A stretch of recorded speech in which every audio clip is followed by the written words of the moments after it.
નમસ્કાર બધાને.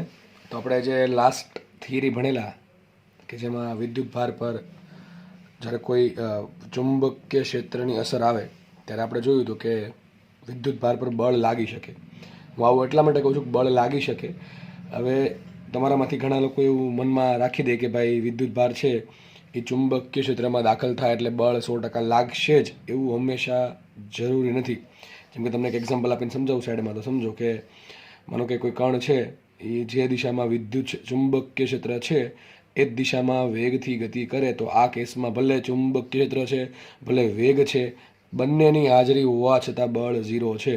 ટૂંકમાં યાદ રાખજો, જ્યારે કોઈ વિદ્યુત ભારિત કણ ચુંબકીય ક્ષેત્ર બીમાં દાખલ થાય ત્યારે બળ લાગશે જ એવું કહી શકાય નહીં. હા, બળ લાગી શકે, નોર્મલી લાગી શકે, પણ એક જ કન્ડિશન છે કે બંને સમાંતર ના હોવા જોઈએ અથવા બંને વિરુદ્ધ દિશામાં ના હોવા જોઈએ. એટલે બીજી રીતે કહીએ તો બી અને વી વચ્ચેનો ખૂણો 0 ડિગ્રી અથવા 180 ડિગ્રી સિવાયનો હશે તો બળ લાગશે જ. આ વધતું ઓછું બળ લાગશે. પછી આપણે એમાં જોયું હતું કે ભાઈ માનો કે બે વચ્ચેનો ખૂણો છે એ 90 ડિગ્રી છે, તો તમને ખબર છે કે કણ એક જગ્યાએ રહીને વર્તુળાકાર ગતિ કરશે, અથવા કણ ટૂંકમાં વર્તુળાકાર ગતિ કરશે. એક જગ્યાએ તો ના કહી શકાય, કણ વર્તુળાકાર ગતિ કરશે. અને જો તમને ખબર છે કે ખૂણો બી અને બી વચ્ચેનો ખૂણો 90 ડિગ્રી નથી અને 0 ડિગ્રી પણ નથી, એટલે બેની વચ્ચે કોઈક છે. તો આપણને ખબર છે એક સર્પિલ આકારની મોશન થશે કે જેમાં કણ છે એ વર્તુળાકારે ફરતો હશે અને જોડે જોડે આગળ પણ વધતો હશે. આ પ્રમાણે જે પેન ફરે છે એ પ્રમાણે ધીમે ધીમે આગળ વધતો હશે. તો એ પણ આપણે લાસ્ટ લેક્ચરમાં જોયું, અને એ કેસમાં તમારે પીચ ને બધું ભણવાનું છે, વ્યવસ્થિત ભણવાનું હતું. તમે ભણ્યા હશો વ્યવસ્થિત, એવું માનું છું હું. બરાબર છે. હવે એ થિયરીને આગળ વધારીએ. હવે આમાંથી એક ક્વેશ્ચન બહુ પૂછાય કે જે આજે બળ લાગ્યું, બરાબર, માનો કે બળ લાગે છે, હું માની લઉં છું. ટૂંકમાં વી અને બી સમાંતર નથી, તો માનો કે આ પ્રમાણે ધારી લે કે ધારો કે આ બી છે અને આ વી છે, સિમ્પલ કોઈ પણ આપણે કેસ લઈ લઈએ જેમાં બળ લાગતું હશે. આ થીટા છે, તમને ખબર છે 0 ડિગ્રી અથવા 180 ડિગ્રીનો સિવાયનો ખૂણો છે. 90 ડિગ્રી હશે તો મહત્તમ બળ લાગે, અને એ સિવાયનો ખૂણો હશે તો એ પ્રમાણે ઓછું બળ લાગશે, પણ બળ લાગશે, પાક્કો બળ લાગશે. હવે ક્વેશ્ચન આમાં ઘણી બધા આવો પૂછે કે આ જે બળ લાગે છે, આ જે બળ લાગે છે, બરાબર, આ બળના કારણે તમને ખબર છે બળ કોના કારણે લાગશે? ત્યારે બે ઘટક પડે. એક ઘટક હશે વી કોસ થીટા અને ઘટક હશે વી સાઇન થીટા. એમાં તમને ખબર છે વી કોસ થીટાના કારણે કોઈ બળ લાગતું છે નહીં. આ જે વી કોસ થીટા છે એના કારણે કોઈ બળ લાગતું છે નહીં, અને જે વી સાઇન થીટા છે એના કારણે બળ લાગે. કેટલું બળ લાગે? ક્યુ ઇન્ટુ વી ક્રોસ બી કરશો તો અહીંયા ક્યુ વી બી, એમાં V sine theta into B into Q. અથવા હું ફરીથી બોલું છું તો ક્યુ વી સાઇન થીટા બી અથવા ક્યુ વી બી સાઇન થીટા, આટલું બળ લાગશે. લાસ્ટ લેક્ચરમાં સમજાવું હતું કેટલું બળ લાગશે. એફ બરાબર ક્યુ વી સાઇન થીટા બી અથવા ક્યુ વી બી સાઇન થીટા, આટલું બળ લાગે, સિમ્પલ. તો આ જે બળ છે કોના કારણે લાગશે? આ જે ઘટક છે ને વી સાઇન થીટા એના કારણે લાગે. અને સીધી વાત છે કે આ જે વી સાઇન થીટા એના કારણે શું થશે? જે વિદ્યુત ભાર છે એ વર્તુળાકાર ગતિ કરશે. શું કરશે? વિદ્યુત ભાર વર્તુળાકાર ગતિ કરશે. આ જે વી કોસ થીટા છે એના કારણે કોઈ બળ લાગશે નહીં. હવે ક્વેશ્ચન ઘણી વખત આમાંથી આવો પૂછાય છે કે ભાઈ આ જે બળ છે એ બળની અસર હેઠળ કાર્ય કેટલું થાય છે? ઘણી વખત પ્રશ્ન પૂછાય છે. અથવા ગતિ ઉર્જામાં કેટલો ફેરફાર? આ પ્રશ્ન ઘણી વખત પૂછાતો હોય છે. જો કે તમને આ તો આઈડિયા આવી જવો જોઈએ કે ક્વેશ્ચન આન્સર શું આવશે. કારણ કે તમને મેં ચેપ્ટર 6માં અથવા નિયમિત વર્તુળાકાર ગતિમાં ધોરણ 11ની વાત છે, બરાબર, જેમાં સમજાવેલું છે કે જ્યારે કોઈ કણ નિયમિત વર્તુળાકાર ગતિ કરતો હોય અથવા જ્યારે કોઈ કણ કેન્દ્રગામી બળની અસર હેઠળ વર્તુળાકાર ગતિ કરતો હોય ત્યારે કાર્ય 0 હોય. કારણ શું તમને સમજાવું છું. તો જો લખ્યું છે, માનો કે ચુંબકીય ક્ષેત્ર બીમાં કણ વી વેગથી ગતિ કરતા ક્યુ વિદ્યુત ભાર માટે લાગતું બળ એફ અને સ્થાનાંતર ડી હંમેશા લંબ બળ. શું કહે છે સમજો. માનો કે આપણે કોઈ કણ છે, પેલું આ કેસ લઈ લઈએ કે જેમાં તમને ખબર છે અહીંયા શું છે, અહીંયા હશે વી સાઇન થીટા, આ વી સાઇન થીટા હશે. બળ ક્યાં હશે? બળ હશે અંદર, સીધી વાત છે. તમને પ્રશ્ન પૂછું આવા સ્થાનાંતર ક્યાં થશે? તો સ્થાનાંતર ક્યાં થશે? તો નાનકડા સ્થાનાંતર માટે સ્થાનાંતર હંમેશા સ્પર્શક દિશામાં હશે, બરાબર. સૂક્ષ્મ સમયગાળા માટે લઈએ તો સ્થાનાંતર ક્યાં હશે? સ્પર્શકની દિશામાં. ક્યાં હોય? સ્પર્શ દિશામાં, દરેક જગ્યાએ. અને બળ ક્યાં હોય? હંમેશા સ્પર્શકને લંબ હોય. તો દેખીતી વાત છે કે જે બળ ક્યાં લાગશે? હંમેશા કેન્દ્ર તરફ લાગશે. જે સ્થાનાંતર થશે, સૂક્ષ્મ સ્થાનાંતર, હું સૂક્ષ્મ સમયની વાત કરું છું, તો સૂક્ષ્મ સ્થાનાંતર થશે એ ક્યાં હશે? હંમેશા સ્પર્શકની દિશામાં. તો સીધી વાત છે, બે કેવા હોય? એકબીજાને લંબ મળે. આ બધી વસ્તુ ભણાવેલી છે ચેપ્ટર 6માં ધોરણ 11 કાર્ય ઉર્જા પાવરમાં, બરાબર, અથવા ચેપ્ટર 5માં ભણાવી છે. જે આપણે મેં નિયમિત વર્તુળાકાર ગતિ ભણાવી છે એમાં ભણાવ્યું છે આ વસ્તુ. તો યાદ રાખજો, જ્યારે કોઈ કણ વર્તુળાકાર ગતિ કરતો હોય ત્યારે બળ ક્યાં હશે? બળ હશે અંદર કેન્દ્ર તરફ અથવા કેન્દ્રથી બહાર હશે. મોસ્ટલી કેન્દ્ર, ચલો આપણા કેસમાં અંદર લઈએ તો કેન્દ્રગામી બળ હશે. અને સ્થાનાંતર ક્યાં થાય? સ્થાનાંતર થાય સૂક્ષ્મ સ્થાનાંતર એનું સ્પર્શની દિશામાં. તો બંને કેવા થાય? બંને થાય લંબ. તો વિચારો કાર્ય કોને કહેવાય? સદિશ એફ ડોટ સદિશ ડી, બરાબર. હવે આપણને સીધી વાત છે કે ડોટ ગુણાકાર બધાને આવડે છે. શું થાય એનું સૂત્ર? ડબલ્યુ બરાબર એફ ડી કોસ થીટા. શું થાય? F D cos theta. એમાં થીટા કેટલો આવશે? થીટા આવશે 90 ડિગ્રી. શું આવશે આન્સર? 0 આવશે. તો કાર્ય થઈ ગયું 0.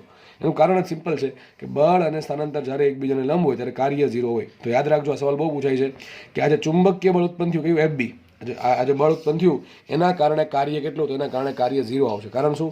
આ બળની અસર હેઠળ થાય છે શું? આ બળની અસર હેઠળ કણ છે એ વર્તુળાકાર ગતિ કરે છે. વર્તુળાકાર ગતિમાં જે બળ લાગે છે બળ અને સ્થાનાંતર ડી કેવું હોય, એકબીજાને લંબ મળે, એટલા માટે કાર્ય 0 થાય. હવે આપણે કાર્ય ઉર્જા પ્રમેય ભણ્યા હતા, તમને યાદ હશે કાર્ય ઉર્જા પ્રમેય ચેપ્ટર 6 ધોરણ 11, W બરાબર ડેલ્ટા કે. સમજો, W બરાબર ડેલ્ટા કે. હવે W 0 મળ્યું તો ડેલ્ટા કે 0 મળે. હવે ડેલ્ટા કે 0 મતલબ થયું શું? મતલબ થયો કે અચળ છે, ગતિ ઉર્જા અચળ છે. સીધી વાત છે ને ભાઈ. કણ ભલે દાખલ થયો અંદર પણ શોનો વેગ બદલશે. સોરી, ગતિ ઉર્જા કોને કહેવાય? ગતિ ઉર્જા સૂત્ર શું? Half mv square.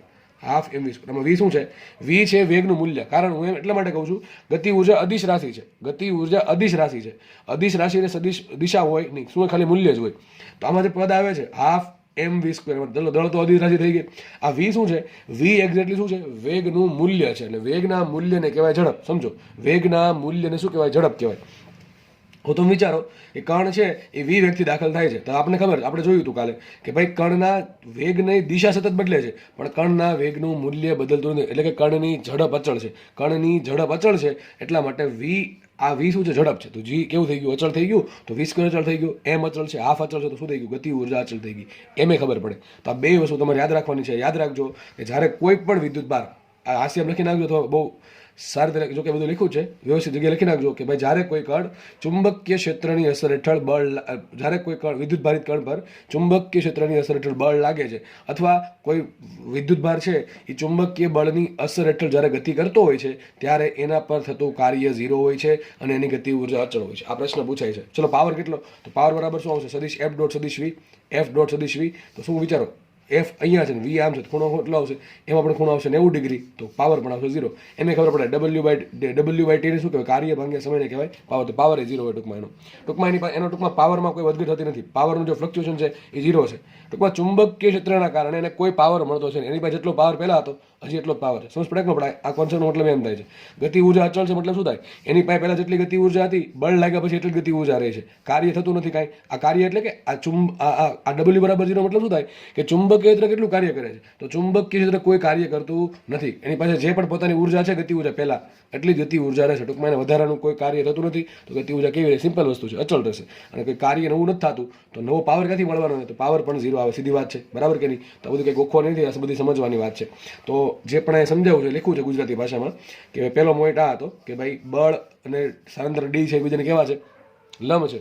લંબ હોવાના કારણે કાર્ય 0. કાર્ય 0 એટલે મતલબ ગતિ ઉર્જા 0. સોરી, ગતિ ઉર્જા કેવી થઈ? ડેલ્ટા કે બરાબર 0. ગતિ ઉર્જાનો ફેરફાર 0. ગતિ ઉર્જાનો ફેરફાર 0. ધેટ મીન્સ કે ગતિ ઉર્જા કેવી છે? અચળ છે. અને કાર્ય 0 હોય તો પાવર પણ 0 હોય. W બાય ટી, P બરાબર W બાય ટી પરથી તમે સમજી શકો છો, અથવા FP બરાબર સદિશ F ડોટ સદિશ V પરથી પણ સમજાય એવી વાત છે. તો પહેલો પોઈન્ટ આ હતો. બીજો પોઈન્ટ શું હતો? કે ભાઈ ગતિ ઉર્જા અચળ રહે છે. બરાબર, ગતિ ઉર્જા કેવી રહે છે? અચળ રહે છે. ત્રીજું, વિદ્યુત ભાર પર થતું કાર્ય શૂન્ય હોય છે. ચોથું, વિદ્યુત ભાર માટે મળતો પાવર કેટલો છે? 0. આ કોના કારણે મળશે? ટૂંકમાં તમને એમ કહેવા માંગે છે કે વિદ્યુત ભાર પર ચુંબકીય ક્ષેત્ર વડે થતું કાર્ય 0 અને વિદ્યુત ભાર માટે ચુંબકીય ક્ષેત્ર દ્વારા મળતો પાવર 0 હોય છે. બરાબર, ટૂંકમાં એ જે બળ લગાડે છે, બળ લાગે છે, એના કારણે એના કોઈ નવું એના પર કોઈ કાર્ય થતું નથી, અથવા કોઈ નવી કાર્ય થવું મતલબ કે ઉર્જા મળતી નથી એને, અને નવો કોઈ પાવર પણ મળતો નથી. ચલો આગળ વધીએ. હવે તમને ખબર છે કે અહીંયા થશે શું? કે આ જો વી સાનિટા છે એ ઘટક કેવો રહે? અચળ રહેશે. અહીંયા કેટલો? વી સાનિટા. અહીંયા ઘટક કેટલો? વી સાનિટા. આગળ કેટલો? વી સાનિટા. ટૂંકમાં તમને સીધી વાત છે. કઈ કણ કેવી ગતિ કરશે? વી સાઇન થીટાના કારણે, વેગના લંબ ઘટકના કારણે કણ વર્તુળાકાર ગતિ કરે. હવે તમને ખબર છે વર્તુળાકાર ગતિમાં શું હોય? તો વેગનું મૂલ્ય ઝડપ કેવું હોય? સીધી વાત છે. આ બધું જે લખ્યું છે એ કોને લાગુ પડે? નિયમિત વર્તુળાકાર ગતિને. કોને લાગુ પડે?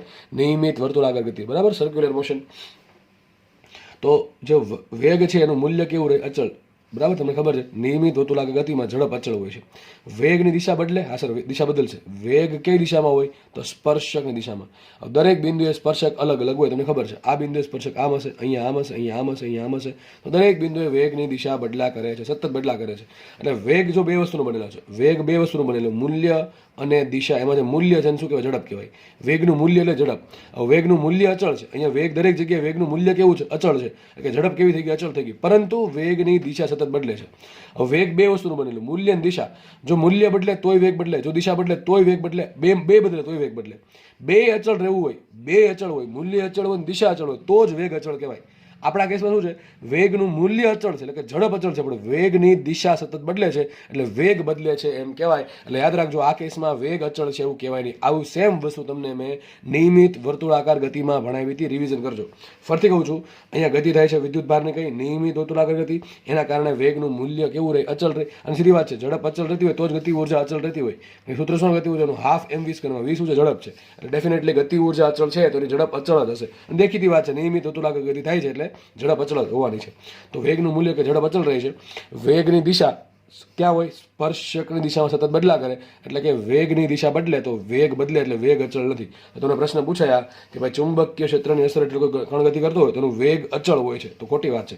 વેગ અચળ ના હોય, વેગ કેવી રાશિ છે, સદિશ રાશિ છે, અને દિશા અચળ રહેતી હોય, મૂલ્ય અચળ રહેતું હોય તો જ વેગ અચળ કહેવાય. આ કેસમાં વેગનું મૂલ્ય એટલે કે ઝડપ અચળ રહે છે, પણ દિશા અચળ રહેતી નથી, એટલે વેગ અચળ નથી. અને સેમ રીતે પ્રવેગનું મૂલ્ય તમને ખબર છે કેટલું હોય, કેન્દ્રગામી બળ કેટલું લાગે, mv²/r.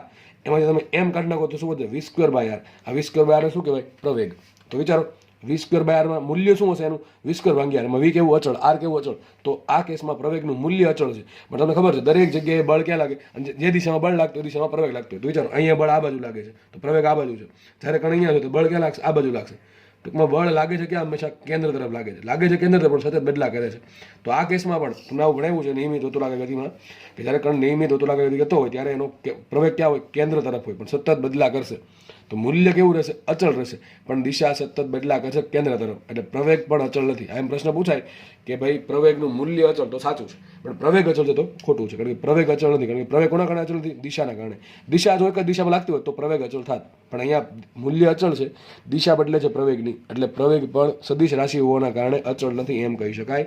આ બધી વસ્તુ નિયમિત વર્તુળાકાર ગતિમાં આવેલી છે, અને તમને આમાંથી પ્રશ્ન પૂછી શકે. તો આ થિયરી હવે પૂરી થાય છે, જે પણ થિયરી ભણાવી છે હવે પૂરી થઈ ગઈ.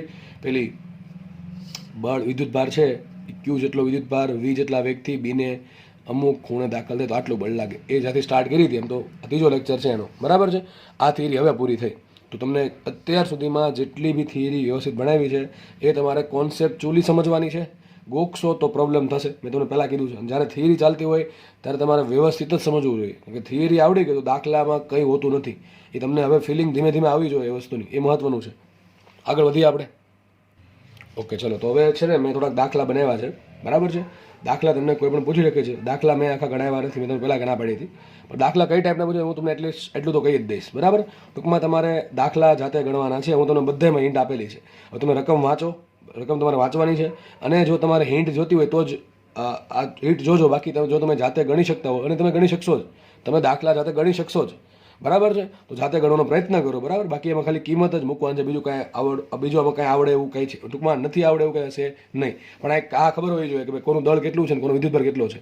એના માટે મારાથી તમને સમજાય કે ઇલેક્ટ્રોનનું દળ કેટલું, પ્રોટોનનું દળ કેટલું, એનો વિદ્યુતભાર કેટલો, આલ્ફાનું દળ કેટલું, વિદ્યુતભાર કેટલો, હાઇડ્રોજન આયન છે, હિલિયમ આયન છે, હિલિયમ, હિલિયમ લઈ શકો તમે, He2 એટલે એ આલ્ફા કણ જ થઈ જશે, બરાબર છે. પછી ડ્યુટેરન છે, ટ્રિટિયમ છે, આ બધાનું દળ અને આ બધાના વિદ્યુત ભાર તમને ફરજિયાતપણે ખબર હોવા જોઈએ. અને બીજી વાત, આ જે પણ થિયરી ભણ્યા છીએ એ માત્ર કોને લાગુ પડે, વિદ્યુત ભારિત કણને જ લાગુ પડે. એટલે મગજમાં રાખવું, આ થિયરી તમારા ન્યુટ્રોનને લાગુ પડશે નહીં, કારણ કે ન્યુટ્રોન પર બળ જ નહીં લાગે. કારણ શું, ન્યુટ્રોન વીજભાર રહિત કણ છે, બરાબર કે નહીં. તો આ વસ્તુ ફોટોનને લાગુ પડે, ફોટોનને પણ નહીં લાગુ પડે, કારણ કે ફોટોન પણ વીજભાર રહિત કણ છે. એટલે આ બધી વસ્તુ મગજમાં રાખવાની, કોન્સેપ્ટ ક્લિયર રાખવાના, બરાબર છે કે નહીં. તો આ આપણે જે નોર્મલી પૂછાતા હોય એ બધા કણ છે, ઇલેક્ટ્રોન, પ્રોટોન, આલ્ફા કણ, હિલિયમ આયન ગણે આલ્ફા કણ આવી ગયો, હાઇડ્રોજન આયન છે, પછી લિથિયમ આયન પણ પૂછી લઈએ, બરાબર. ટૂંકમાં કોઈ પણ આયન આપશે તમને. ડ્યુટેરોન છે, ડ્યુટેરોન આયન છે, ટ્રિટિયમ આયન છે, બધું તમને મેં કરાવેલું છે, વ્યવસ્થિત સમજાવેલું છે. તો ક્વેશ્ચન ગણીએ, ક્વેશ્ચન કેવા પૂછાય છે ભાઈ, આવા દાખલા તમને બેઠા રકમ તમને તમારી એક્ઝામમાં જોવા મળશે, બરાબર છે. એટલે કહું છું થિયરી આઈએમપી છે, વ્યવસ્થિત તૈયાર કરવી, બરાબર છે. ચલો આગળ વધીએ આપણે. તો શું કહે છે જો, પ્રોટોન, આલ્ફા અને ડ્યુટેરોન આયન, જો લખું છે આખું ડ્યુટેરોન આયન લખું છે. પ્રોટોન, આલ્ફા અને ડ્યુટેરોન આયન સમાન ગતિ ઉર્જાથી, આ શબ્દ જરૂરી, કયો શબ્દ, સમાન ગતિ ઉર્જાથી સદિશ બીને લંબ રૂપે, આ પણ જરૂરી, પ્રવેશે છે, તો તેના વર્તુળાકાર પથની ત્રિજ્યાનો ગુણોત્તર શોધો. ચલો શું સૂત્ર આવશે? તો સીધી વાત છે, તમને પહેલાં આ વાંચીને ખબર પડી જશે કે આ ચેપ્ટર 4નો દાખલો છે. માનો કે આ દાખલો પૂછાનો, તમારી સામે એવું જ નહીં હોય કે ચેપ્ટર 4નો દાખલો છે ને આ 5નો દાખલો કે જેમાં લખ્યું તો નહીં હોય, એ આપણો મગજ જ વિચાર છે કે આ ચેપ્ટર 4નો દાખલો છે. કેમ વિચારે ખબર પડી જાય. જો આવું ખાલી વાંચીને ખબર ના પડે, પ્રોટોન, આલ્ફા, ડ્યુટેરોન, આનાથી ખબર ન પડે, અહીંથી ખબર પડે કે સમાન ગતિ ઉર્જાથી સદિશ બીને લંબ રૂપે પ્રવેશ હતો તેના વર્તુળાકાર પથની ત્રિજ્યા શોધો. આવું મેં પહેલાં કીધું હતું કે આ બધી વસ્તુ આઈએમપી તમને આ બેઠી રકમ જોવા મળશે. એટલે આ વાંચીને ખબર પડી જાય. ચેપ્ટર 4 નો દાખલો છે, એમાં કયો ટોપિક તો વર્તુળાકાર પથની ત્રિજ્યા. તો તમને તરત આઈડી આવી જો આવો જોઈએ કે પેલું ક્યુ ઇન્ટુ વી ક્રોસ બી વાળું સૂત્ર, એના પરથી આપણે જે સરસ સાબિત કર્યું હતું. સૂત્ર શું આ તો આરનું મેન સૂત્ર કયું હતું? ચલો આપણે ફટાફટ રિવિઝન કરીએ. સૂત્ર શું હતા આરના? આર બરાબર હતું MV બાય QB, બે બળને સરખાવ્યા હતા એટલે આ મળ્યું હતું. પછી MV ને કહેવાય P, તો P બાય QB, જે P વેગમાન છે. પછી P ને શું કહેવાય? √2m કે, તો √2m કે બાય QB બરાબર. એક આ થઈ ગયું. અને સૂત્ર કયું? K બરાબર શું મૂકો? K બરાબર W બરાબર ડેલ્ટા K બરાબર શું આવશે? Q delta V. ડેલ્ટા વીમાં ડેલ્ટા શું છે? PD છે. તો આમ મૂકશો સૂત્ર શું આવશે અહીંથી? 1/B √2 વધશે એમને એમ વધશે એમને એમ, અહીંયા આવશે VPD છેદમાં આવશે Q. તો આ 1 2 3 ને 4 સૂત્ર છે. 4 સૂત્ર આધારિત તમને ઢગલો બંધ દાખલા પૂછી શકે, બરાબર. અલગ અલગ લોકોના પેપરમાં અલગ અલગ દાખલા હોઈ શકે, જે જેમાં થાય છે આવું. તો સીધી વાત છે કે ભાઈ સૂત્ર કયું આવશે અહીંયા? ગતિ ઉર્જાની વાત કરીએ, મને ગતિ ઉર્જા વાળું સૂત્ર પકડવું પડે તો K વાળું સૂત્ર શું આવશે? R બરાબર √2mk બાય QB. R બરાબર √2mk બાય QB.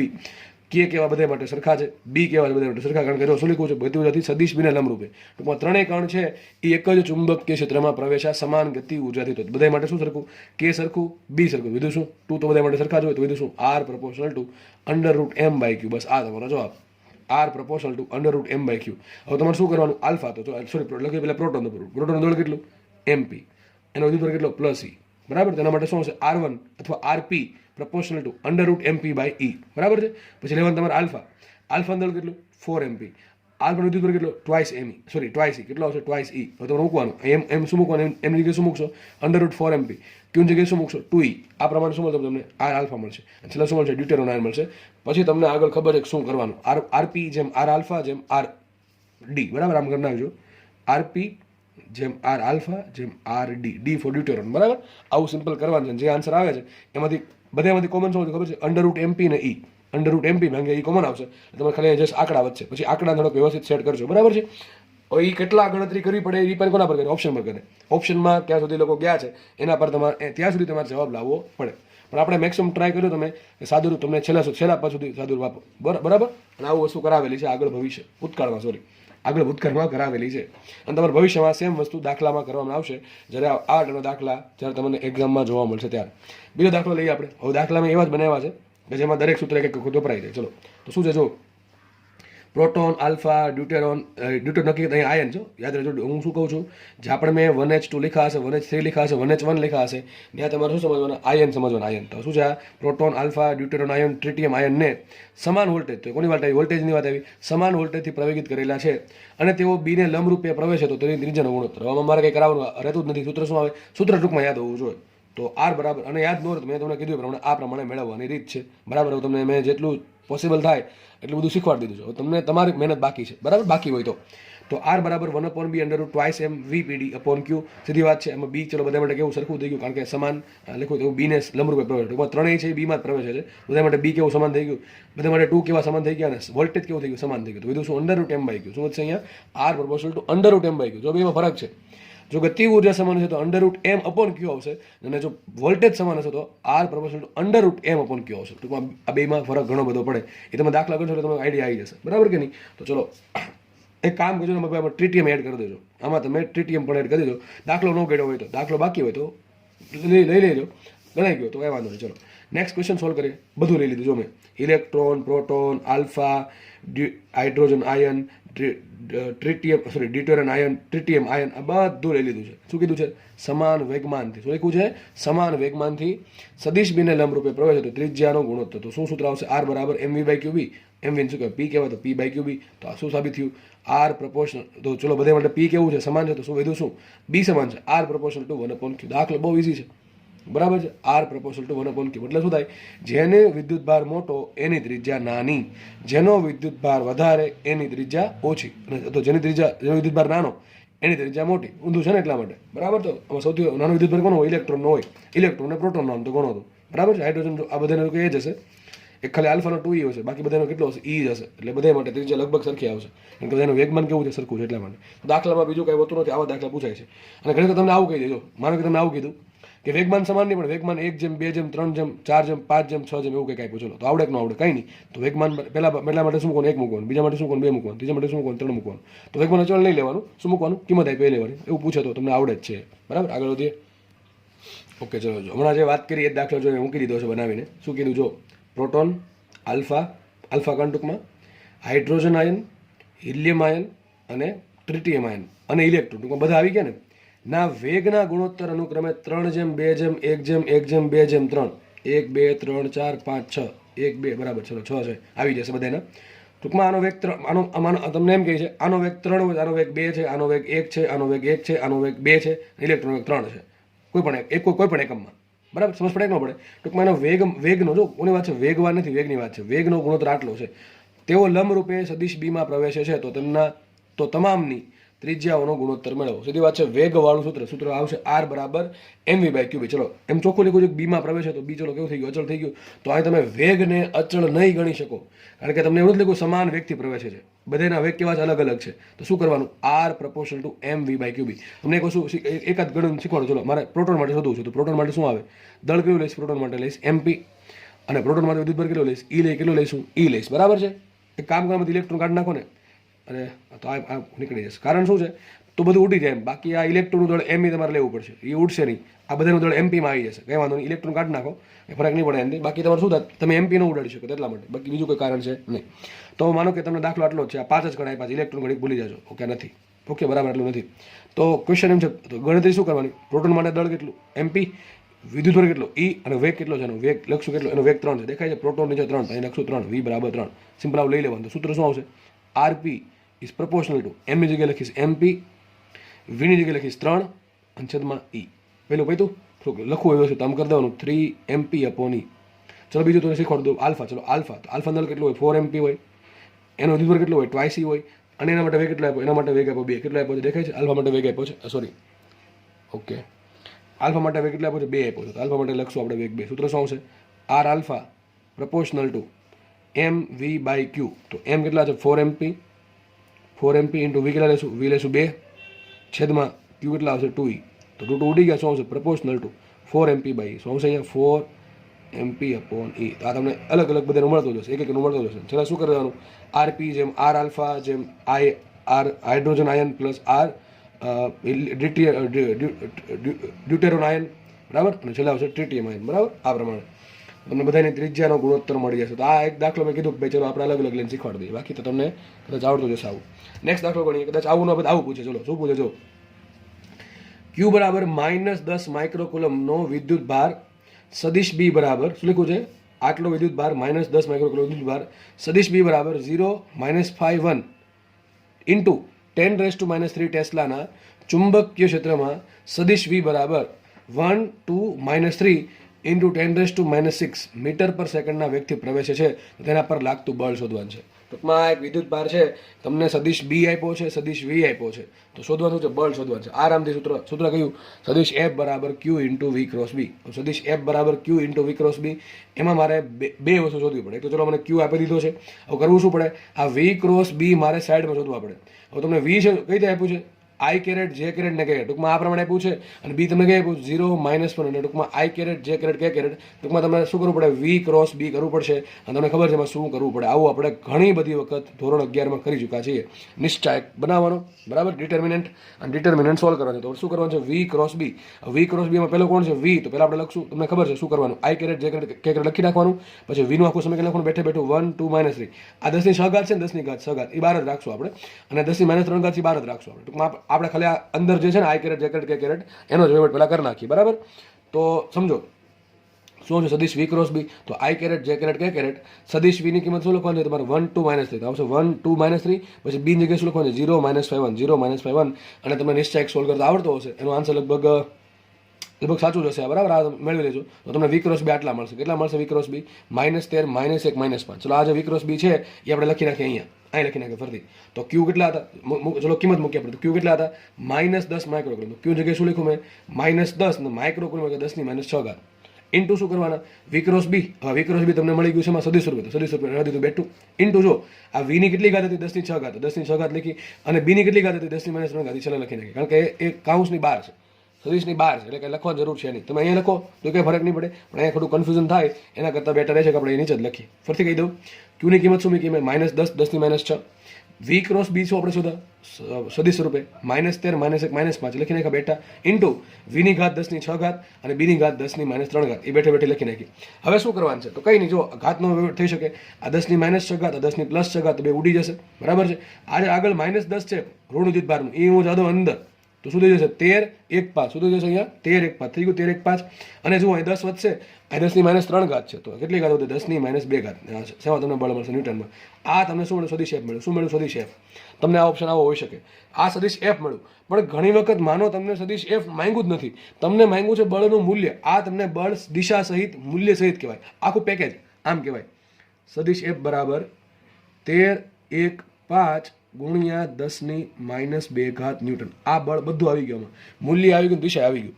પણ આમાં તમને ખાલી માનો કે મૂલ્ય જ માંગ્યું છે તો શું કરવાનું? તો તમને ખબર હોવી જોઈએ શું કરવાનું. આનું મૂલ્ય શોધતા આવડવું જોઈએ. ચલો, આનું મૂલ્ય શું થાય? સદિશનું મૂલ્ય દરેક ઘટકનો વર્ગનો સરવાળો અને વર્ગમૂળ. 13 નો વર્ગ કરશો, +1 નો વર્ગ કરશો, +5 નો વર્ગ કરશો, અને આ 10 ની -2 ઘાત તો એમને રાખશો, બરાબર, અંડર રૂટની બહાર રાખશો, કારણ કે સદિશ એ પૂરો થઈ ગયો એટલા માટે. 10 ની -2 ઘાત એમને રાખવાની, આ ભૂલવાની નહીં હોય, ગુણવાની. 10 ની -2 ઘાત અંદર રાખવાની, બસ બહાર જ રાખવાની, સોરી, ઇન્ટુ અંડર રૂટમાં શું કરશું? આ 169 + 1 + 5 એટલે 170, 170 + 25 એટલે અંડર રૂટ 195, બરાબર. અંડર રૂટ 195 કરશો અને ઇન્ટુ શું કરવાના? ભાગ્યા 100 કરી દેવાના. અંડર રૂટ 195 ભાગ્યા 100 કરો તો તમારો આન્સર ન્યૂટનમાં આવશે. તો આવો દાખલો તમને આવડે કે ના આવડે? આવડવો જ જોઈએ ભાઈ, રોકડા માર્ક્સ છે, બરાબર. આમાં તો જવા જ ન જોઈએ માર્ક્સ. નેક્સ્ટ દાખલો જોઈએ. આ દાખલો છે, બરાબર છે. રકમમાં તમને એક ડાયાગ્રામ બનાવીને આપ્યો છે અને માની લો કે બી છે, આવું કહી દીધું છે. રકમ કંઈક આવી છે. આકૃતિમાં દર્શાવેલ ગતિપથ કયા કણ માટે હોઈ શકે? શું કહી છે? એક વિદ્યુતભાર છે, મને કહી લખી દઉં છું. વિદ્યુતભાર ક્યુ છે. એ વિદ્યુતભાર ક્યુ છે, એ વી જેટલા વેગથી ગતિ કરતો હતો અને અચાનક શું થયું? અચાનક થયું એવું એક ચુંબકીય ક્ષેત્રવાળા વિસ્તારમાં ઘૂસી પડ્યો. થશે એવું કે ચુંબકીય ક્ષેત્રના કારણે બળ લાગી શકે. જો હજી હંમેશા કહું છું લાગી શકે, લાગશે જેવું તમે ક્યારે કહી શકો કે તમે શ્યોર હો કે બી અને વી એકબીજાને સમાંતર નથી. જો દેખાય છે અહીંયા તો બી ક્યાં છે, તો તમે આવું તમને એમ નહીં કે બી અંદર છે, તમે આવું ચોકડી મારીને કહી દીધું છે. એટલે બી ક્યાં છે? આ પેજને અંદર તરફ, ટૂંકમાં બી ક્યાં અંદર જાય છે અને વી ક્યાં છે? આમ છે. ટૂંકમાં બી ક્યાં છે? અંદર છે અને વી જાય છે આ પેજની અંદર, પેજમાં, સોરી, પેજમાં આ રીતે છે. તો બે કેવા છે? લંબ છે. કેવા છે? બીજા લંબ છે કે નહીં? વિચારો. વી આ પ્રમાણે, આ પેન જે છે ને એ વીની ડાયરેક્શન છે, બરાબર. પેન છે વીની ડાયરેક્શન છે અને બી ક્યાં છે?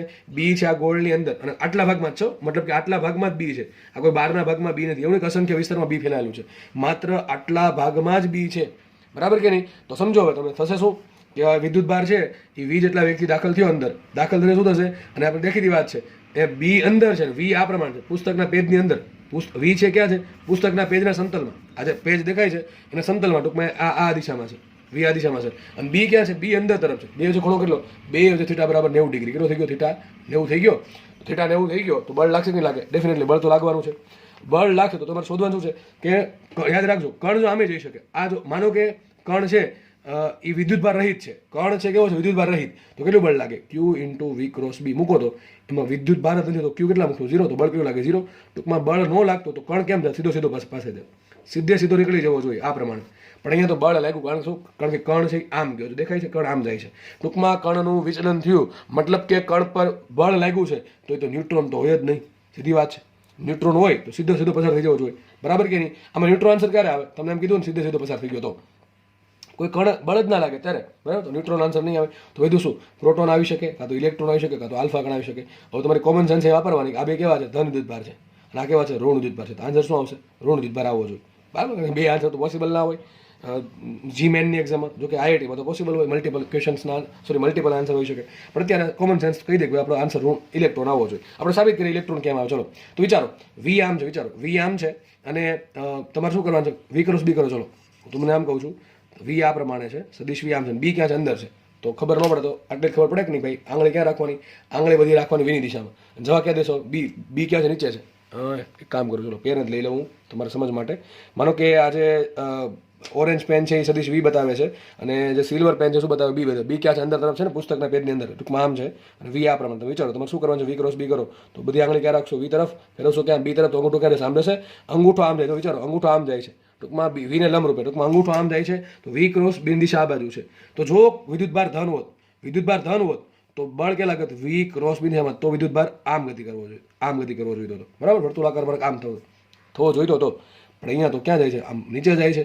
ધેટ મીન્સ આવું ક્યાં થાય, વિદ્યુત ભાર ઋણ હોય તો જ થાય. કારણ વિચારો વી ક્રોસ બિન દિશા આ બાજુ છે, વી ક્રોસ બિન દિશા આ બાજુ મળી આપણને, પણ આગળનો વિદ્યુત ભાર ક્યુ કેવો હશે, માઇનસ હશે. એટલે આની દિશા ઉપર છે, તો માઇનસના આ વિદ્યુત ભારનો ક્યુ માઇનસ છે, એનું માઇનસ જો આને આપશો તો થઈ જશે દિશા આ બાજુ. વિચારો કેન્દ્ર ક્યાં બને, કેન્દ્ર બનવું જોઈએ તીર તરફ, તો કેન્દ્ર બનશે અહીંયા તરફ. અને ખાસ યાદ રાખજો, ઘણા આવું વિચારી નાખે, આવું વિચારે કે મને આટલા ભાગમાં બી છે, આટલા ભાગમાં બી છે, સમજો તમને બહુ મસ્ત કોન્સેપ્ટ જેવા કહી રહ્યો છું. માનો કે આ કણ આ પ્રમાણે મેં કીધું એ પ્રમાણે વી વ્યક્તિ દાખલ થયો, કણ છે વી જેટલા વ્યક્તિ દાખલ થયો, અને માનો કે આ પ્રમાણે એ ગતિ કરે છે. હવે ઘણા શું ખબર આટલા માટે ગોળ ગોળ ફેરવી દે, એવું વિચારે કાંઈ બહાર નીકળી જ નહીં શકે. હવે ત્રિજ્યા કેટલી રાખવી કોણ ડિસાઇડ કરશે, આર બરાબર MV બાય ક્યુબી. એ આપણા હાથમાં નથી એને અંદર ગોળ ફેરવો, બહાર ગોળ ફેરવો. ઘણા મનો થતું સર આ બહાર કેમ નીકળી ગયો, આમ ગોળ ફેરાત કેમ ન કરે, ને અરે વિચાર તમે માનો કે આમ ફેરવી દીધો, તો મતલબ તમે એવું નક્કી કરી નાખો ત્રિજ્યા આટલી જ છે. હવે ત્રિજ્યા કેટલી કોના પર ડિપેન્ડ કરે, એમ વી ક્યુ ને બી, ચાર વસ્તુ પર ડિપેન્ડ કરે. માનો કે ત્રિજ્યા ઘણી નાની આવી, સમજો તમે બહુ મહત્વની વાત છે, ગોખતા નહીં. ત્રિજ્યા ઘણી નાની આવી, માનો કે ત્રિજ્યા એટલી નાની આવી છે કે અહીંયા વર્તુળ બની જાય છે, તો આટલા ભાગમાં ગોળ ગોળ ફેરા કરશે. પણ માનો કે ત્રિજ્યાની કિંમત બહુ વધારે છે, એ કોના પર ડિપેન્ડ કરે, ચાર વસ્તુ પર ડિપેન્ડ કરે. હું કહી ના શકું કે ત્રિજ્યા ક્યારે મોટી આવે ક્યારે નાની આવે. એ ચાર વસ્તુની કિંમત મૂકવાની, અને ચાર વસ્તુની કિંમત મૂકતા આપણને લાગ્યું કે ત્રિજ્યાની કિંમત બહુ મોટી આવે છે.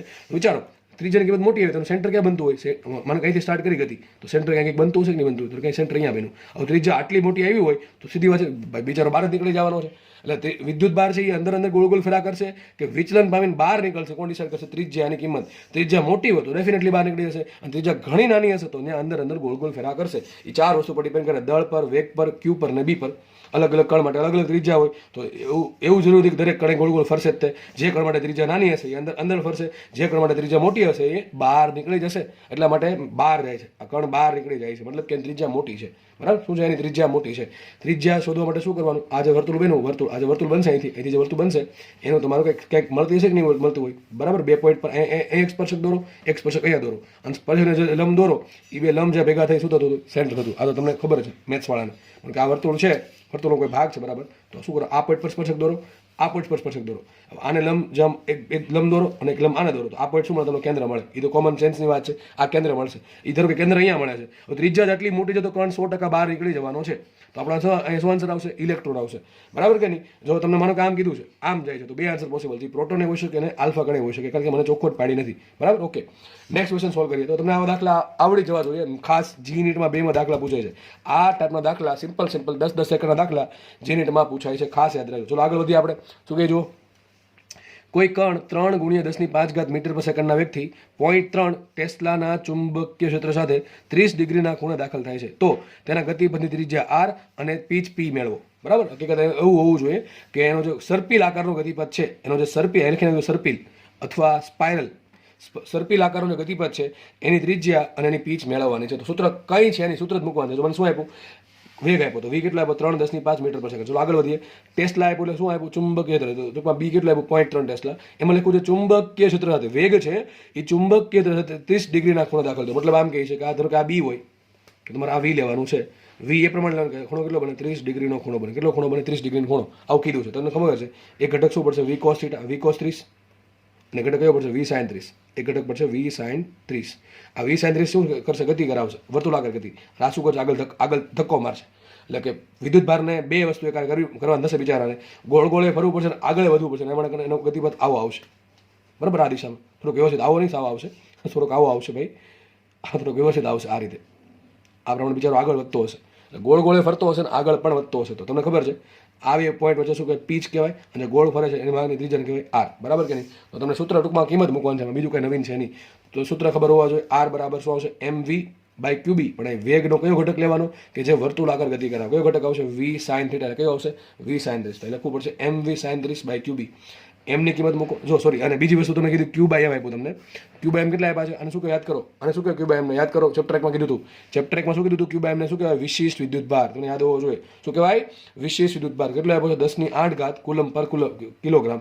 બધી વસ્તુ એસઆઈમાં છે, તો તમારે શું મૂકવાનું છે, એમ બાય ક્યુની કિંમત શું થાય, 10⁻8. ક્યુ બાય એમ આપ્યું 10⁸, તો એમ બાય ક્યુ શું થાય, 10⁻8. ટૂંકમાં તમારે એમ બાય ક્યુની કિંમત આખી જ મૂકવી પડશે. આર વીની કિંમત મૂકો, સાઇન 30 મૂકો, ભાગ્યા બી કરો, તમને ત્રિજ્યા મળશે મીટરમાં. તમે જોડો કેટલી મોટી આવે નાની આવે ત્રિજ્યા, બરાબર છે. પછી જુઓ તમને બીજું શું માંગ્યું છે? પીચ માંગ્યું હતું. પીનું સૂત્ર શું થાય? વી કોસ થીટા ઇન્ટુ ટી. વી કોસ થીટા રાખો એમને એમ. ટીનું સૂત્ર શું? 2 m/q બીજું સૂત્ર બની જશે. જો આમને યાદ રહી જાય એમ છે. અહીંયા શું આવે? mv sin θ/qb. અહીંયા શું આવે? mv cos θ/qb ને આગળ 2 છે. બરાબર? તો p બરાબર આવશે 2 mv cos θ/qb. આ પણ મીટરમાં આવે ને આ પણ મીટર. પીચ એક અંતર છો. પીચ એક ટાઈપનું અંતર છે તેને એક મીટર જ હશે. બરાબર કે નહીં? આમાં બધી કિંમત મૂકવાની છે. બરાબર? તો તમારો આન્સર આવી જશે. બાકી નવીન કાંઈ છે નહીં. ઓકે, આગળ વધીએ આપણે. ચલો નેક્સ્ટ દાખલો ગણીએ. નેક્સ્ટ દાખલો ઘણો આઈએમપી દાખલો છે. તમને હવે આવડવો જોઈએ. હમણાં એને જેવો દાખલો ગણાવ્યો હતો એના પરથી આ દાખલો તમને ડેફિનેટલી આવડવો જોઈએ. ચલો શું કહે છે? જો 4 કણ આપ્યા છે. ન્યુટ્રોન, પ્રોટોન, ઇલેક્ટ્રોન ને આલ્ફા. ફરીથી બોલું છું, 4 કણ છે. ન્યુટ્રોન, પ્રોટોન, ઇલેક્ટ્રોન ને આલ્ફા. આ 4 કણ શું કહે છે? ચુંબકીય ક્ષેત્ર બીમાં સમાન વેગથી 4નો જે ટૂંકમાં 4 કણ કયા કયા છે? પ્રોટોન લઈ લો, ઇલેક્ટ્રોન લઈ લો, ન્યુટ્રોન લઈ લો અને આલ્ફા લઈ લો. આ કોઈના ભાવ નથી ભાઈ કે આ લઈ લો એમ. જસ્ટ ખાલી કહું છું કે આ કન્સિડર કરો એમ. બરાબર છે? 4 કણ છે. ન્યુટ્રોન, પ્રોટોન, ઇલેક્ટ્રોન ને આલ્ફા. આ 4 કણ સમાન વેગ, ટૂંકમાં દરેકનો વેગ કેવો છે? સરખો છે. સમાન વેગથી દાખલ થાય. પણ શેમાં? ચુંબકીય ક્ષેત્ર બીમાં. અથવા દેખાય છે હવે તમને જો ચોરસ દોરીની અંદર આવા નિશાન આપ્યા છે, ચોકડી નિશાની આપી છે. મતલબ શું કહે તમને ખબર છે? એવું કહે છે કે તમારે ચુંબકીય ક્ષેત્ર માત્ર આટલા ભાગમાં ગણવાનું છે. માત્ર આટલા ભાગમાં આ ચોરસ છે એની અંદરના ભાગમાં ચુંબકીય ક્ષેત્ર છે. એ પહેલી વાત તો આ. અને બીજી વાત શું કીધું કે ચુંબકીય ક્ષેત્ર ચોકડી દોરી મતલબ ક્યાં છે? અંદર તરફ છે. ટૂંકમાં વેગ ક્યાં છે? વેગ આ પ્રમાણે છે. વેગ આ પ્રમાણે છે અને ચુંબકીય ક્ષેત્ર બી અંદર છે. વિચારો તો કંઈક આકૃતિ આવી થશે ને થાય. તો પેલી પેન લઈ લઈએ. જો તો માનો કે આ જે સિલ્વર પેન છે શું છે? બી છે અને વેગ આમ છે. સીધી વાત છે. આવું કંઈક થશે. બરાબર કે નહીં? આવું કહેવા માંગે છે. ટૂંકમાં વીને બી કેવા છે? એકબીજાને લંબ છે. આગળ જે વસ્તુ છે સેમ વસ્તુ છે. પણ ખાસ યાદ રાખજો ચુંબકીય ક્ષેત્ર માત્ર આટલા ભાગમાં છે અને સિવાયના બહારના ભાગમાં છે. ટૂંકમાં ચુંબકીય ક્ષેત્રને શું કર્યું? રિસ્ટ્રિક્ટ કર્યું છે. આટલા ભાગમાં ટૂંકમાં મર્યાદિત કર્યું. શું કર્યું? મર્યાદિત કરી. એની બાઉન્ડ્રી નક્કી કરી નાખી. ઇન શોર્ટ શું કરી નાખ્યું? બાઉન્ડ્રી નક્કી કરી નાખ્યું. એના પર રિસ્ટ્રિક્શન લાદી દીધું. આટલું જ છે, આટલા ભાગમાં જ છે, એની બહાર નહીં. ઓકે, તો આપણે આગળ વધીએ. તો હવે વિચારવાનું છે ભાઈ કણ આમ દાખલ થતો હોય તો તમને 4 ઓપ્શન આપ્યા છે A, B, C ને D. તમારે કહેવાનું છે એની જગ્યાએ કોણ આવી શકે, બીની જગ્યાએ કોણ આવી શકે, સી જગ્યાએ કોણ આવી શકે, ડીની જગ્યાએ કોણ આવી શકે. જો પહેલાં સોલ્વ કરીએ. જો પહેલાં વાત કરીએ ન્યુટ્રોનની. સૂત્ર શું આવશે? આપણે ખબર છે વિદ્યુત ભારના કારણે વિદ્યુત ભાર પર બીના કારણે વીના કારણે કેટલું બળ લાગે? તો F બરાબર Q into V cross B. હમણાં સમજાવી રહ્યો છું કે વિદ્યુત ભાર જ નહીં હોય તો બળ 0 થાય. બળ 0 થાય તો મતલબ કણના વેગમાં કોઈ ફેરફાર નહીં થાય. વિચારો બળ 0 તો પ્રવેગ 0 અને પ્રવેગ 0 મતલબ કે કણનો વેગ બદલાવો નહીં. વેગનો ફેરફાર 0 છે. વેગનો ફેરફાર 0 એટલે પ્રવેગ કહેવાય. તો પ્રવેગ 0 તો વેગનો ફેરફાર 0. વેગનો ફેરફાર 0 તો વેગ કેવો અચળ? મતલબ કે વેગ બદલશે જ નહીં. વિચારો આમાં કયો અલગ આવશે? ન્યુટ્રોન અલગ સીધો થાય. જે દિશામાં વેગ હતો સીધી વાત છે બીની અસર ન્યુટ્રોન પર કોઈ પડશે નહીં. તો જે દિશામાં ગતિ કરતો હતો બિચારો ન્યુટ્રોન એ દિશામાં પાછો બહાર નીકળી જશે. તો આ કોને લાગુ પડે? જોઈને ખબર પડે કોને લાગુ પડે? આ લાગુ પડશે ન્યુટ્રોનને. તો સીની જગ્યાએ શું આવશે? લખતા જઈએ આપણે કંઈક. સી તરીકે આવશે ન્યુટ્રોન. કોણ આવશે? સી. આજે સી માર્ક છે કોનો હશે? ન્યુટ્રોન. ચલો આગળ વધીએ હવે. પ્રોટોન, ઇલેક્ટ્રોન ને આલ્ફા. તમને બુદ્ધિ ચાલી જોઈએ કે પ્રોટોન ને આલ્ફા ધન છે તો એક બાજુ હશે અને ઇલેક્ટ્રોન એક બાજુ. તો આ ઇલેક્ટ્રોનનો જ હોય. કોમન સેન્સની વાત છે. કોમન સેન્સની વાત છે. તો ચલો ડી તરીકે શું લખી નાખું? ઇલેક્ટ્રોન. સાબિત પણ કરીએ. ચલો આપણે સાબિત કરી દઈએ. તો માનો કે જો પહેલા આપણે ધન વિદ્યુતભારનું લઈ લે પછી આપણે ઇલેક્ટ્રોન સોલ્વ કરીએ. વિચારો વેગ ચલો આમ છે, વેગ આમ છે. તો આપણે પેલી પેન લઈ લો તો તમને આઈડિયા વધારે થોડો કે આ તમારો જે આ વેગ છે એ આ પેન લઈ લીધી ઓરેન્જ પેન અને જે આ નીચે બી અંદર તરફ છે તો આ માનો કે લઈ લીધું આ પ્રમાણે. હવે તમારે શું કરવાનું? વી ક્રોસ બી કરવાનું. દેખાય છે તો શું કરવાનું? વી ક્રોસ બી. તો બધી આંગળી ક્યાં રાખશું? વી તરફ રાખશું. ફેરવશું ક્યાં? પેન નીચેની પેન તરફ. અંગૂઠો ક્યાં જાય? આ બાજુ આવશે. અંગૂઠો આ બાજુ જાય અને તમને એમ ખબર પડે મેં તમને આ શીખવાડું. યાદ કરો. આ યાદ હશે તમને. બરાબર છે? તમારે શું વિચારવાનું? જો આ તમારે આ જે બીજી આંગળી છે પહેલી આંગળી એ તમારો વેગ થવો જોઈએ. આ જે વચ્ચેની મિડલ ફિંગર છે એ તમારે શું થવું જોઈએ? બી થવું જોઈએ. અંગૂઠું શું બતાવે? એફ બતાવે. શું બતાવે? એફ. લાગુ કોને પર? ધન વિદ્યુત ભાર. ચલો ચેક કરીએ આપણે. તો આ વચ્ચેની આંગળી પહેલી આંગળી ક્યાં રાખવાની? વીની દિશામાં. ચલો રાખી. નીચેની આંગળી ક્યાં રાખવાની? વચ્ચેની ટૂંકમાં બીજી આંગળી ક્યાં રાખશું? બીની દિશામાં. તો આ પ્રમાણે નીચે રાખશું. દેખાય કે નહીં? આ પ્રમાણે બને કોણ બન્યું?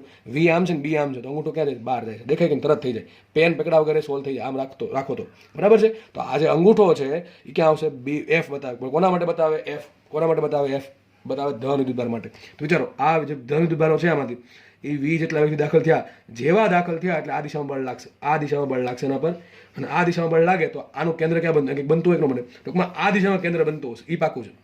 જે દિશામાં બળનું તીર હોય એ દિશામાં કેન્દ્ર બને તો કેન્દ્ર જ આ બાજુ બનતું તો વર્તુળ આમ બનશે કે નહીં બને? હવે એવું કંઈ જરૂરી છે નહીં કે ભાઈ બેના વર્તુળ સેમ આમ જ બને. પેલું આમ છે બીજું આમ છે. કોના પર ડિપેન્ડ કરે? મેં હમણાં કીધું ત્રિજ્યા પર ડિપેન્ડ કરે. કોના પર ડિપેન્ડ કરે? ત્રિજ્યા પર. ચલો ત્રિજ્યા શું સૂત્ર આવશે? ત્રિજ્યા બરાબર આવશે R બરાબર mv/qb. બે કેમ આપે કીધું છે? કારણ કે ચોખ્ખું કીધું છે સમાન વ્યક્તિ. શું કીધું? સમાન વ્યક્તિ. એટલા માટે સૂત્ર આપે કીધું. ચલો બધાને હવે આપણે જોવાના છે ધન તો બે જ છે, પ્રોટોન અને આલ્ફા. હવે નક્કી એ કરવાનું છે કે એ કોને કહેવું, બી કોને કહેવું. એ આલેખ પ્રોટોનનો છે કે બી આલેખ પ્રોટોનનો છે, કે એ આલેખ આલ્ફાનો, બી આલેખ આલ્ફાનો. સોરી, આલેખ એટલે ગતિમાર્ગ એમ. તો અહીંથી આપણે ખબર પડશે આર બરાબર એમ વી બાય ક્યુ. ચલો, બે માટે વી કેવા સરખા છે, બે માટે બી કેવું સરખું છે, તો લખાઈશું R proportional to M by Q. ટૂંકમાં જેના માટે એમ બાય ક્યુ વધારે એના માટે આર વધારે. ચલો, પ્રોટોન માટે શું આવશે? પ્રોટોન માટે સૂત્ર શું આવે? એમપી બાય, પ્રોટોન માટે દળ કેટલું? એમપી. પ્રોટોન માટે વિદ્યુત કેટલું? ઈ. ચલો આગળ વધીએ. આલ્ફા માટે દળ કેટલું? 4 MP. આલ્ફા માટે વિદ્યુત કેટલો? Twice M E. સોરી, ટ્વાઇસ ઈ. સોરી, ટ્વાઇસ એમઈ ક્યાં? ટ્વાઇસ ઈ. શું આવશે આન્સર આનો? 2 MP બાય ઈ. તો શું વિચારો, પ્રોટોન માટે ત્રિજ્યા કેટલી આવશે? MP બાય ઈ. અને આલ્ફા માટે કેટલી આવે? 2 MP બાય. મતલબ કે પ્રોટોન કરતાં આલ્ફા ત્રિજ્યા કેટલી ડબલ હશે? કેટલી છે? ડબલ હશે. તો વિચારો, દેખાય છે આ વર્તુળ બન્યું, અહીંયા આખું કંઈક વર્તુળ બનતું હશે. વિચારો, આખું બનાવવું હોય તો બને, બરાબર છે. એ પણ મોટું વર્તુળ આખું બને, કંઈક બનાવવું હોય તો એમાં કાંઈ ટાઈમ બગાડવો નહીં. જોઈને ખબર પડે કે આ ત્રિજ્યા નાની થાય, અને જેથી મને કે એનું સેન્ટર અહીંયા કંઈક બને, આનું સેન્ટર અહીંયા કંઈક બને, તો ત્રિજ્યા આટલી થશે. આનું સેન્ટર કંઈક બનતું છે, ડબલ કંઈક અંતર બનતું છે, એટલે કંઈક બને. મેં તમને હમણાં કીધું સેન્ટર કેમ બનાવવાનું? બે સ્પર્શક દોરો અને સ્પર્શકને લંબ દોરો, એ જે લંબ જ્યાં ભેગા થાય એ તમારું સેન્ટર હોય. કોમન સેન્સની વાત છે, બરાબર છે. તો આ કોના માટે આલેખ હોય? આ ત્રિજ્યા નાની છે, આ ત્રિજ્યા મોટી. જોઈને ખબર પડે. તો આ આલેખ હોય પ્રોટોન માટે, આ આલેખ હોય આલ્ફા માટે. ખબર પડે કે ન પડે? હવે વાત રહી છેલ્લે કોને? ઇલેક્ટ્રોન. ચલો, ઇલેક્ટ્રોનનું શોધવું છે તો શું કરવું પડે? સીધી વાત છે કે વી ક્રોસ બી ક્યાં મળ્યા તમને? વી ક્રોસ બી આ બાજુ મળ્યા. તો આગળ જો ક્યુ છે કેવો છે? ઇલેક્ટ્રોન માટે માઇનસ, એટલે ઈ માઇનસ અંદર જશે તો બળ લાગશે આ બાજુ, બળ લાગશે આ બાજુ, તો બળ ન્યા લાગશે, એટલે જે ઇલેક્ટ્રોન છે એનું સેન્ટર આ બાજુ એ આમ ફરશે. હવે મને વિચારીને કહો કે પ્રોટોનની ત્રિજ્યા મોટી હોય કે ઇલેક્ટ્રોનની મોટી હોય? ડેફિનેટલી કોની મોટી હશે? પ્રોટોનની. કારણ શું? પ્રોટોન માટે શું આવશે? MP by E. ઇલેક્ટ્રોન માટે શું આવશે? ME બાય ઈ. બરાબર, બે મિનિટ વિદ્યુત ભાર તો સરખા છે. અને જો માઇનસનો યુઝ થઈ ગયો, એનો જો માઇનસનો યુઝ કરી નાખ્યો, એ માઇનસ એટલે આ બાજુ આવ્યો છે, બરાબર છે. તો વિચારો, પ્રોટોન દળ વધારે કે ઇલેક્ટ્રોન? તો પ્રોટોનનું દળ વધારે. તો પ્રોટોન બે માટે તો ઈ તો સરખા, બેનો છેદ સરખો થઈ ગયો. તો જેનું MP વધારે, સોરી જેનું દળ વધારે એની ત્રિજ્યા મોટી. તો જોઈને ખબર પડે આપણને કે આ કેસમાં પ્રોટોનની ત્રિજ્યા જો મોટી દોરી છે, મેં થોડુંક આ થોડુંક નીચે દોર નાખ્યું, બરાબર કે નહીં? અને માનો કે હજી કોઈ નાનો કણ હોય, બની શકે જો આ તો બધા બહાર નીકળી જાય છે, બની શકે આ બધા બહાર નીકળી ગયા, પણ માનો કે ત્રિજ્યા ઘણી નાની આવે તો આમાં અહીંયા ફરશે, બરાબર. આવું બને, અહીંથી કંઈક બહાર નીકળે, બની શકે ભાઈ એવું, બરાબર. ઘણી બધી વસ્તુ પોસિબલ છે.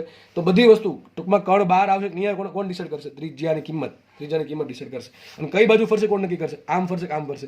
બળની દિશા. ઓકે, તો આઈ થિંક હવે તમને આમાં કોઈ તકલીફ આ ટાઈપના દાખલામાં હોવી જ ના જોઈએ. ટૂંકમાં આ ટોપિક એન્ડ થવા આવ્યો છે, તમને આ વસ્તુ ડેફિનેટલી આવડી જવો જોઈએ. ચલો દાખલો ગણાવી દેવાનો. ઇલેક્ટ્રોનને ચોખ્ખું લીધું છે. આ દાખલો પૂછેલ દાખલો છે, એટલે આ દાખલો એક કામ કરજો, હોમવર્કમાં ગણવાનું છે. આ દાખલો લગભગ જીમાં પૂછાયેલ છે. અને કેલ્સી યુઝ નથી કરવાનું. Do not use your calculator. આ દાખલો ગણતી વખતે કેલ્સીનો યુઝ કરતા નહીં. જે પણ દાખલો થાય, ગમે એટલો થાય, જાતે ગણવાનો છે, કેલ્સી યુઝ કર્યા વગર, બરાબર. ક્વેશ્ચન શું કહે છે? ઇલેક્ટ્રોનને 500 વોલ્ટથી, ટૂંકમાં 500 વોલ્ટેજ આપ્યું છે, પીડી આપ્યો છે, થી પ્રવેગિત કરીને 100 મિલી ટેસ્લા, શું છે? 100 મિલી ટેસ્લા, દેટ ઇઝ 10⁻⁻1 ટેસ્લાના ચુંબકીય ક્ષેત્રમાં લંબ રૂપે દાખલ કરતા વર્તુળાકાર ગતિ પથની. જો આ દાખલો પૂછાણો તો વિચારો, આ દાખલો જીનો છે, લગભગ જીનો છે, લગભગ હું ખોટો નથી તો, પણ ટૂંકમાં દ્વિજાના દાખલા પૂછાય છે. તો ટૂંકમાં આમાં શું કરવાનું છે? વિચારો, તમે વોલ્ટેજ આપ્યું છે, મારે સૂત્ર શું પકડ પડે? વોલ્ટેજનું. માનો તમને સૂત્ર વોલ્ટેજનું યાદ નથી, એટલા માટે મેં લખ્યું છે. સૂત્ર શું આવશે? આર બરાબર એમવી બાય ક્યુબી. એમવી બરાબર શું મૂકો? પી મૂકો. પી બરાબર શું મૂકો? √2 કે મૂકો. કે બરાબર શું મૂકો? કે બરાબર શું હોય? ક્યુ ડેલ્ટા વી, એટલે વી ઇન્ટુ પીડી મૂકી દો. શું છે અહીંયા? ક્યુ ઇન્ટુ વી પીડી. ઉપર અંડર ક્યુ છે, નીચે ક્યુ છે, નીચે અંડર ક્યુ દે. સૂત્ર તમારું બની જશે આવું. તમને ડાયરેક્ટ યાદ હોય તો તમે આ બધું કંઈ કરવાની જરૂર છે નહીં, તો પણ તમે શ્યોર હોવા જોઈએ. આર બરાબર શું? ત્રિજ્યા બરાબર શું આવશે? ત્રિજ્યા બરાબર આવશે 1/b √2mvpd. આ વીપીડી શું કહે છે? તમે એમ કે વોલ્ટેજ મૂકો ભાંગ્યા ક્યુ. હવે તમે જો રકમમાં બી આપ્યું છે, બી કેટલું આપ્યું? 10⁻⁻1 ટેસ્લા, બરાબર કે નહીં? 10⁻⁻1 ટેસ્લા થઈ જશે. અંડર કરવાનું, 2 કરવાનું, એમ શું મૂકશો? ઇલેક્ટ્રોન આપ્યો, ઇલેક્ટ્રોન માટે એમ શું લેજો તમે? 9 10⁻⁻1. જો કે તમને હવે યાદ હોવી જોઈએ. આ રકમમાં કોઈ તમને દળ નહીં આપે, ઇલેક્ટ્રોનનું દળ પ્રોટોનનું દળ આપશે નહીં ભાઈ, કાંઈ યાદ રાખી લેવું એટલું તો, બરાબર છે. પ્રોટોનનું કેટલું હોય જાતે વિચારજો. તો 2m રાખજો. એમ શું આવશે? 9 10⁻31. વીપીડી કેટલા લેવાના છે? વીપીડી લેવાનું છે 500. એટલે લેવાનું છે 500 છેદમાં ક્યુ. ક્યુ કેટલા લેશો એ તો તમને ખબર જ હશે, 1.6 10⁻19. થોડુંક ગણતરી અટપટી થાય તો ગણવાની છે, કેલ્સી વગર જ, બરાબર કે નહીં? તો તમારો આન્સર કંઈક આવી જશે મીટરમાં. શેમાં આન્સર આવશે? મીટરમાં આન્સર આવશે. તો આ ટોપિક અહીંયા પૂરો થાય છે અને લેક્ચર પણ આપણે અહીંયા રાખીએ. નેક્સ્ટ લેક્ચરમાં નવો ટોપિક એ આવશે લોરેન્ટ્ઝ બળ. જો કે આનો જ ભાગ છે થોડો, બરાબર છે, પણ એમાં એક કરતાં વધારે બળ લાગશે. વિદ્યુત ક્ષેત્રનું બળ થોડોક ફાળો હશે અને ચુંબકીય ક્ષેત્રનો પણ ફાળો હશે, અને બેયની અસર હેઠળ. આ તો અત્યારે આપણે જે ભણ્યા છીએ એમાં માત્ર ને માત્ર, જો ચેપ્ટર 1માં શું કર્યું આપણે? માત્ર ને માત્ર વિદ્યુત ક્ષેત્રની અસર હતી. અત્યારે ચેપ્ટર 4 જે ભણ્યા છીએ એમાં કોની અસર ભણ્યા અત્યાર સુધી? સદિશ બીની અસર ભણ્યા. હવે આપણે નેક્સ્ટ લેક્ચરમાં બેની ભેગી અસર કરશું, કારણ કે વિદ્યુત ભાર ભાઈ ગતિ કરતો હોય તો એને વિદ્યુત ક્ષેત્રના કારણે બળ લાગે અને ચુંબકીય ક્ષેત્રના કારણે બળ લાગે. પણ બેના બળમાં બહુ ડિફરન્સ છે, બેના બળમાં બહુ ડિફરન્સ છે. બેનું આપણે ભણી ગયા છે. આના કારણે કેટલું બળ લાગે? QE યાદ કરો. કેટલું બળ લાગે QE, આના કારણે કેટલું બળ લાગે Q into V cross B. ટૂંકમાં અહીંયા વેગ જરૂરી નથી, વેગ જરૂરી છે, અને ખાલી વેગથી કામ નહીં ચાલે. જો વેગ પાછો બીને સમાંતર હોય તો બળ નહીં લાગે. એટલે યાદ રાખો, વિદ્યુત ક્ષેત્ર છે તો બળ લાગવાનું જ છે. એક વખત વિદ્યુત ક્ષેત્ર છે તો ડેફિનેટલી બળ લાગશે જ તે. પરંતુ ચુંબકીય ક્ષેત્ર છે તો બળ લાગશે એવું જરૂરી જ નથી. કારણ શું? કારણ કે વેગ અને બીનો ક્રોસ ગુણાકાર આવે છે. એટલે જો V અને B એકબીજાને સમાંતર છે તો પાછું બળ નહીં લાગે. એ તમને ખબર હોવી જોઈએ. એક વખત વિદ્યુત ક્ષેત્ર છે તો બળ લાગવાનું જ તે. બરાબર છે? તો બધી ચર્ચા આપણે કાલે ઇન્ટરેસ્ટિંગ ટોપિક છે લોરેન્સ બળ, એમાં કરીશું. બરાબર? ઓકે, મળીએ.